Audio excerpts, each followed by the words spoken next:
Abang driver ojol ini melihat sosok pria yang kurus bertelanjang dada.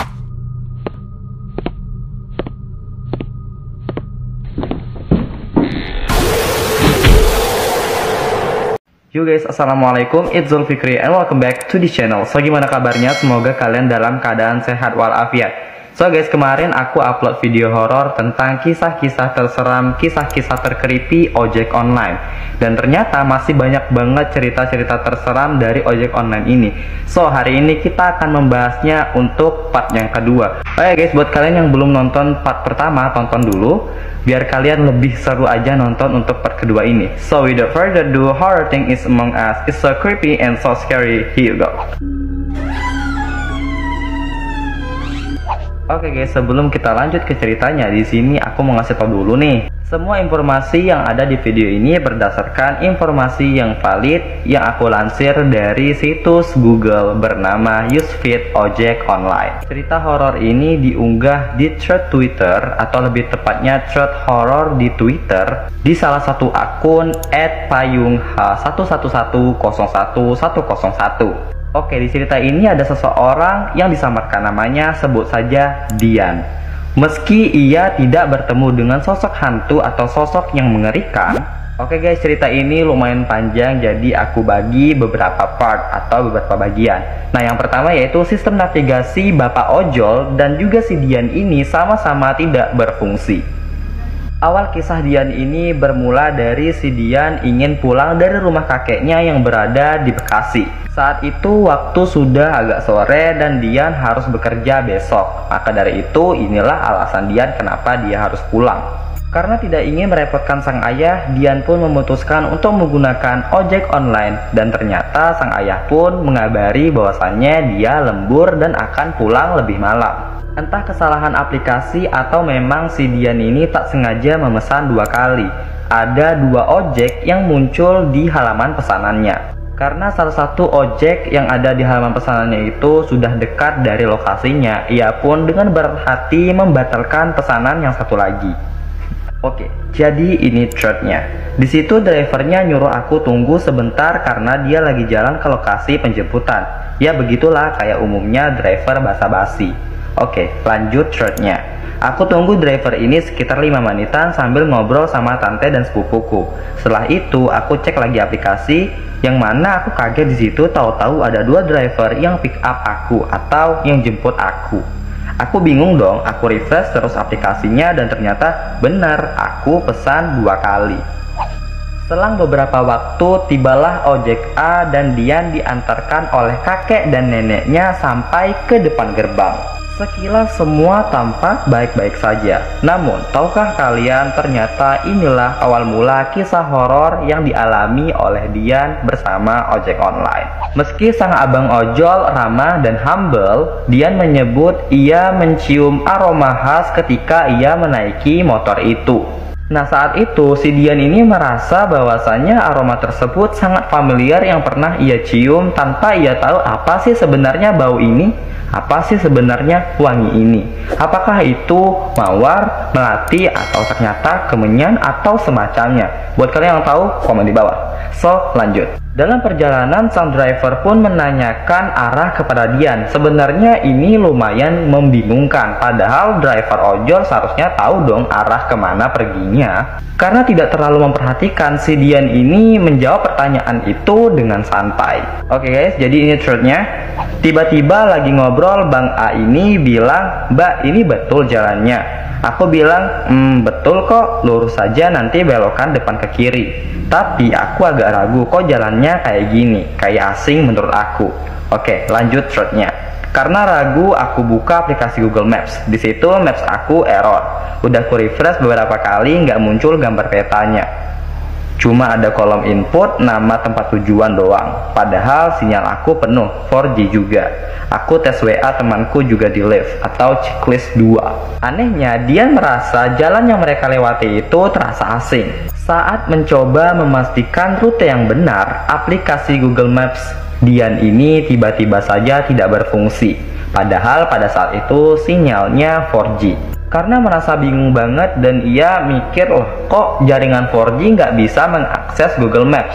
Akhirnya dia mencoba untuk mengirimkan pesan-pesan WhatsApp ke teman-temannya. Pesan. Dan ternyata terkirim dong checklist 2, tapi belum di-read aja gitu. Saat mencoba untuk mengerti kenapa si abang driver ojol ini pun bilang dan mengaku bahwasannya maps Google-nya itu atau Google Maps-nya itu error, tidak berfungsi. Maka dari itulah abang ojol ini minta diarahkan oleh si Dian di mana sih rumahnya gitu. Oke guys, kita lanjut ke bagian kedua. Jalan yang misterius tak pernah dilewati yang mana berujung ke sawah yang mencekam. Dian kemudian mengiyakan permintaan abang driver ojol itu untuk menunjukkan arah sembari membuka aplikasi Google Maps. Apakah masih error atau enggak lagi? Alangkah terkejutnya ketika Dian melihat area sekitarnya. Loh, kenapa? Ternyata tempat yang mereka lewati sekarang itu tempat yang sangat tidak familiar, yang tak pernah dikenal oleh si Dian ini. Dan bahkan penerangan jalan pun sangatlah minim. Oke, jadi ini truthnya. Aku ingat di situ jalanan cuma lurus doang dan di situ perumahan BTN atau perumahan yang rumahnya bentuknya sama semua. Yang rata-rata lampu rumahnya mati dan cuma lampu jalanan saja yang nyala. Aku bingung perumahan apa ini. Lanjut, sedangkan seingat aku, tiap aku ke rumah tanteku, aku nggak pernah lewat perumahan ini. Lagian, sejak kapan ada perumahan dekat sini yang bentuknya begini? Lagi mikir, tiba-tiba Bang A ini nyeletuk lagi, yaitu abang ojeknya. Mbak, sudah bisa nih map saya? Ya udah, aku tenang lah. Meski Bang Driver sudah bilang kalau mapsnya sudah kembali berfungsi, Dian ini menjadi semakin takut karena ketika ia melihat jam tangannya ternyata sudah pukul 7 malam atau 19.00. Anehnya, sebelum si Dian ini merasa sudah pukul 7 malam, ia tidak mendengar sama sekali suara azan. Dan jalan pun semakin sempit. Bukan hanya sempit, pada akhirnya mereka menuju ke sawah yang sangat mencekam. Oke, jadi ini truthnya. Bang, perasaan ini bukan jalan ke rumah saya deh, kata aku. Masa sih mbak? Saya cuma ngikutin mapsnya aja kok. Kalau alamatnya mbak tuju ke sini. Jelas si abang Gojeknya, abang ojek online. Oke lanjut, setelah ditelusuri berujunglah pada jalan yang semakin sempit. Di ujung jalan juga kita ngelihat hantaran kebun milik warga yang aku nggak bisa lihat kebun apa itu. Tapi tanamannya pendek dan kebun itu luas. Ya setelah aku perkirakan itu kayak kebun semangka. Dian pun semakin bingung saat babang ojek online ini mengatakan kalau mereka itu tidak jauh lagi dari sawah yang sangat mencekam ini. Nah si Dian ini kan sebenarnya marah kan, cuman karena ia tidak mau bertengkar dengan babang ojeknya ini, akhirnya dia memutuskan untuk turun dengan maksud mengatakan bahwasanya titik koordinatnya itu salah. Selain itu, Dian juga merasa sangat lelah di atas motor selama berjam-jam. Oke, jadi ini truknya. Ya aku turun, terus aku niatnya mau ngomong sambil di depan abangnya gitu. Kayak sambil nunjukin HP alamat titik rumahku yang sebenarnya, dan rehat sebentar karena pegel banget di atas motor yang cuma muter-muter tadi. Rumahku di perkampungan kok, di sini loh bang, sambil nunjukin HP. Kita salah deh bang kayaknya, bukan di sini, ini kebun orang, jelas aku. Keadaan semakin aneh di saat driver ojol ini ngotot karena dia hanya mengikuti titik yang muncul di sistem navigasinya. Berhubung suasana semakin mencekam, Pak Driver atau abang ojol ini pun akhirnya mengajak si Dian ini untuk naik kembali ke atas motor, lalu pergi untuk tancap gas dan putar balik. Oke next, sekarang bagian ketiga. Driver beberapa kali muntah dan mukanya terlihat sangat pucat. Tanpa berpikir panjang, Dian langsung mengiyakan sambil bertanya kepada driver ada apa. Oke guys, jadi ini ada thread Twitternya. Udah merinding, makin panik gara-gara abangnya nyuruh aku buru-buru naik. Di situ dia langsung putar motornya dan tancap gas ke jalan utama sebelum kita masuk ke perumahan dan jalanan sempit tadi. Bang, ada apa sih? Tanya aku yang nggak dijawab sama abang A ini.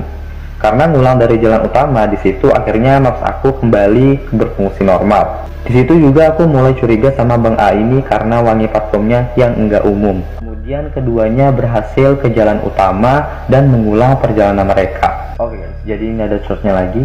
Dan di perjalanan yang aku nggak dengar azan Isya, perjalanan aku tempuh berasa lama banget yang akhirnya sampai kita istirahat loh di warung. Mbak, istirahat dulu ya, saya bingung kok nggak sampai-sampai, kata bang A ojol ini. Aku di awalnya agak ragu tapi ikut aja. Di situ kita mampir di warung tapi nggak beli apa-apa. Abang ini tuh kayak sakit. Dia dari tadi juga udah ada gejala kayak orang mau muntah. Dian yang sebenarnya itu ragu dan tidak percaya lagi dengan Gojek A ini akhirnya mengiyakan karena melihat kondisi abang Gojek ini muntah, terlihat pucat, dan juga lemas. Dian bahkan menawarkan kepada abang ojol ini untuk tidak menghantarkannya karena kondisinya itu dan menyuruh abang driver ojol ini untuk membatalkan tripnya sembari memesan ojol yang baru. Akan tetapi abang driver ini ngotot banget, dia masih mau ngantarin si Dian ini. Abangnya terus bilang, enggak mbak, saya masuk angin doang kayaknya, sambil mukanya agak pucat dan kelihatan keringatnya mengalir di wajahnya. Kita lanjut jalan lagi. Perjalanan dari Bekasi ke Jakarta Timur berasa perjalanan Jakarta ke Bandung. Setelah perjalanan dilanjutkan, aku di situ udah mau nangis aja. Setelah perjalanan dilanjutkan, aku di situ udah mau nangis aja rasanya karena bisa diperkirakan kita udah jalan 1 jam lebih di suasana yang asing kayak tersesat. Akhirnya si Dian ini merasa sangat stres karena dia merasa kok lama banget perjalanannya. Perjalanannya lebih lama dari Jakarta ke Bandung. Pada hakikatnya si Dian ini sudah sampai ke rumahnya hanya beberapa menit saja, tidak sampai berjam-jam. Tidak sampai situ saja, sistem navigasi mereka tiba-tiba ngadat atau tidak berfungsi lagi, dan juga beberapa kali abang ojol ini menepi karena ia muntah. Seolah menjadi klimaks, tiba-tiba saja mereka diguyur dengan hujan yang sangat deras tanpa adanya gerimis, alias langsung hujan aja deras gitu. Oke, jadi ini terusnya lagi. Ini enggak pasar yang ada gedungnya guys. Ngerti kan maksudku? Di situ pun yang perasaan aku udah mau sampai, ada lagi kendala karena tahu-tahu hujan yang enggak gerimis dulu. Jadi langsung blas hujan deras. Aku menepi akhirnya sama abang ojek itu, pakai jas hujan dan lanjut jalan. Meski demikian, mereka terus melanjutkan perjalanan dengan menggunakan jas hujan. Anehnya setelah beberapa menit kemudian, Dian mendengar suara keramaian di saat ia sedang bersembunyi di balik jas hujan. Tapi anehnya lagi, mereka berdua adalah satu-satunya kendaraan yang basah kuyup. Seperti orang gila, kami berdua tiba-tiba memasuki jalanan yang kering dengan motor yang basah kuyup. Celana dan sepatuku pun kayaknya bisa diperas, tapi untuk atasanku aman. Di lampu merah, aku perhatikan sambil tanya ke bang ojeknya. Tadi hujan di daerah mana ya? Kok kita doang yang basah ya bang? Hahaha. Sambil ngeledek begitu biar nggak tegang banget. Wah, saya juga nggak ngeh sih mbak. Deras banget nggak kelihatan kiri kanan, jelas bang ojeknya. Oke guys, ini bagian yang keempat, abang driver ternyata ketempelan. Singkat cerita, Dian akhirnya bisa kembali ke rumahnya dan alangkah terkejutnya ketika Dian melihat jam di rumahnya itu ternyata sudah menunjukkan pukul 11:30 malam atau dini hari. Dian yang penasaran ini kemudian bertanya kepada abang driver ini apa sih yang sebenarnya terjadi. Di saat itulah abang driver ojol ini mengaku ketika mereka sampai di sawah yang mencekam itu, ternyata abang driver ojol ini melihat sosok pria yang kurus bertelanjang dada. Tanya aku yang tadi belum sempat dijawab oleh abangnya. Dulu saya masih merinding ingatnya. Tadi saya di sana lihat rumah kecil cat warna kuning yang saya pikir itu rumah mbaknya di tengah kebun. Tapi nggak lama kemudian saya lihat ada laki-laki keluar dari rumah itu telanjang dada, kurus banget. Tapi pas ngadep saya nggak ada mukanya mbak. Jelas si abang ojek ini. Begitu sampai di rumahnya, si Dian ini disapa oleh ibunya kenapa HP-nya tidak bisa dihubungi atau tidak aktif.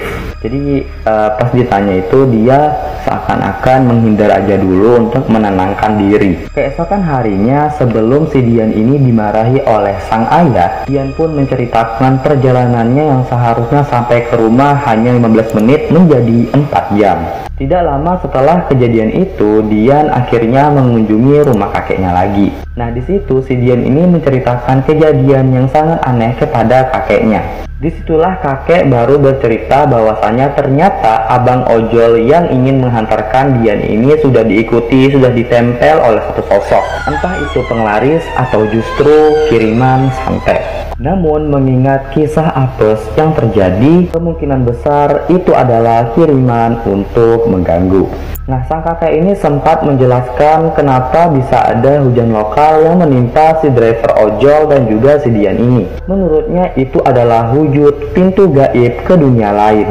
Jadi dari mereka melihat sawah yang mencekam, jalan yang lurus tiba-tiba menyempit, itu adalah dunia lain. Sebagaimana menurut kalian? Coba komen di bawah. Untuk yang terakhir, ini threadnya. Dalam hatiku apes banget kayaknya, dia yang punya masalah, aku yang ke bawah. Ini kesimpulan dari aku. Aku juga bilang ke kakek kalau Bang Ojek itu sempat muntah-muntah. Dan itu akhirnya kakekku simpulkan juga kalau Bang Ojek itu lebih kena kesantet daripada punya penglaris. Oh iya, soal hujan lokal alias hujan yang terjadi di tempat itu saja, pokoknya nggak ada 1 kilometer lah itu luas daerah yang kena hujannya. Kata kakekku juga itulah pintu penghubung dunia kita dan dunia gaib sana. Makanya hujannya aneh. Kalau sudah seperti ini, kita jadi takut untuk pulang malam-malam menggunakan driver ojol atau menggunakan transportasi apapun itu. Tapi yang jelas kita harus takut kepada Allah Subhanahu wa Ta'ala dan minta perlindungan kepadanya. Oke guys, gimana menurut kalian dengan cerita yang menurut aku sangat creepy ini? Aku tidak menuntut kalian untuk percaya dengan cerita ini karena kita semua berhak berpendapat dan memiliki teori-teori masing-masing. So, coba tulis komentar kalian di kolom komentar. Dan menurut ceritanya Dian ini, tidak bisa juga kita bilang kalau dia itu ngasal-ngasalan buat short. Untuk apa juga dia buat kayak gitu? Kalau ini lebih kayak kisah nyata aja sih menurut aku. Dan bagaimana menurut kalian? Komen di bawah. Dan aku harap kalian enjoy dan klik like-nya, follow aku di Instagram, Twitter, dan Facebook di description box aja, dan subscribe ke channel ini. Dan jangan lupa nyalakan icon notification-nya agar kalian gak pernah ketinggalan kalau misalnya aku upload video baru di next video. Assalamualaikum, bye bye.